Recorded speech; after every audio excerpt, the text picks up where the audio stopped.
Hey everybody, how you doing out there? Welcome to a new week, week 6. And we are looking at another assignment to complete tonight and what to look forward to for upcoming week.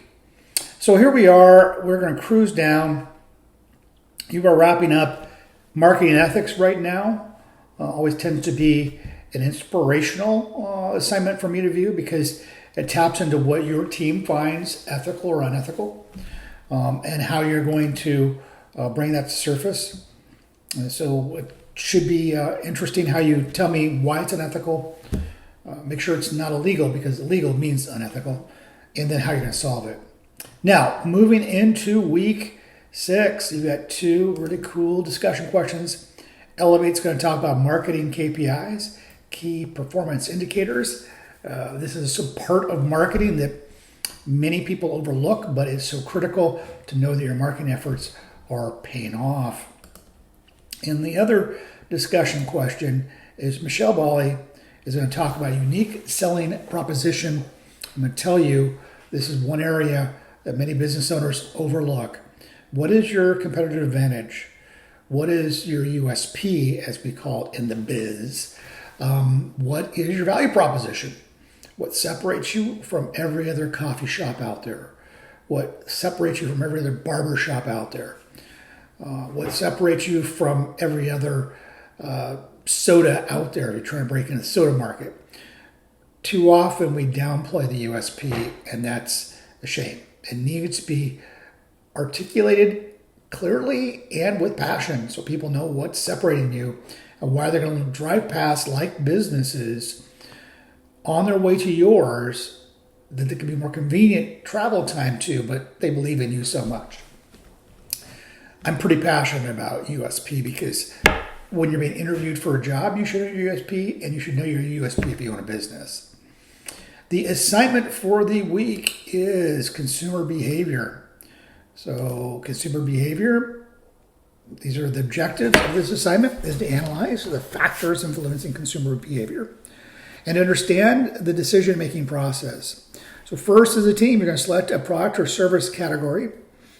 Choose a specific product or service category, smartphones, fast food. Gather information about consumer behavior in this category. Analyze personal factors. Then analyze social and cultural factors.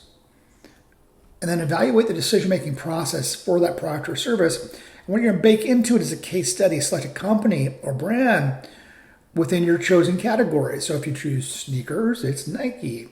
If you choose fast food, it could be McDonald's. And you're going to create a comprehensive consumer behavior packet for that business. Okay? And to that end, I've got 2 examples for you as always. One is universities. I really like this one. This was creative. It's coming up here. Hold on a second.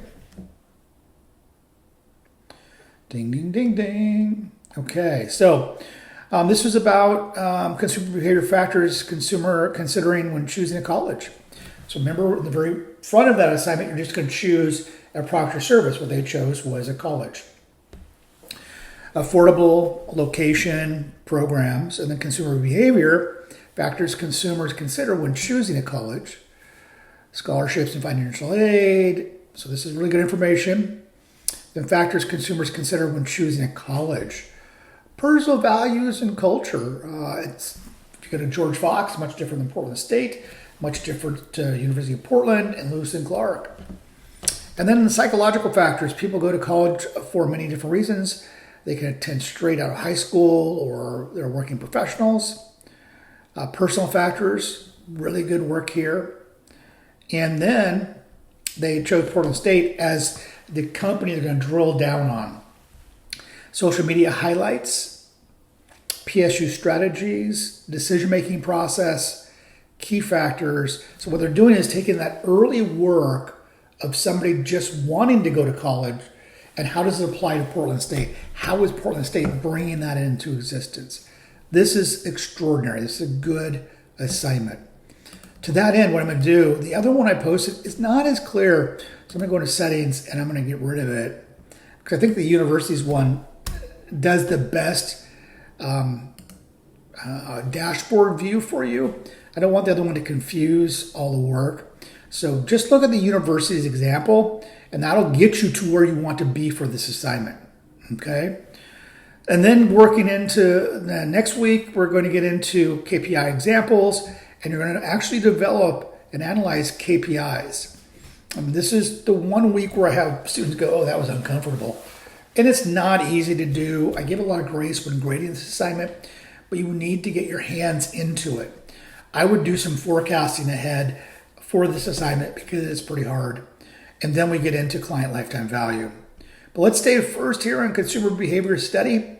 First, you're looking at a macro level of a product or service. Then you're picking an industry like Portland State, what they did, and seeing how that all connects.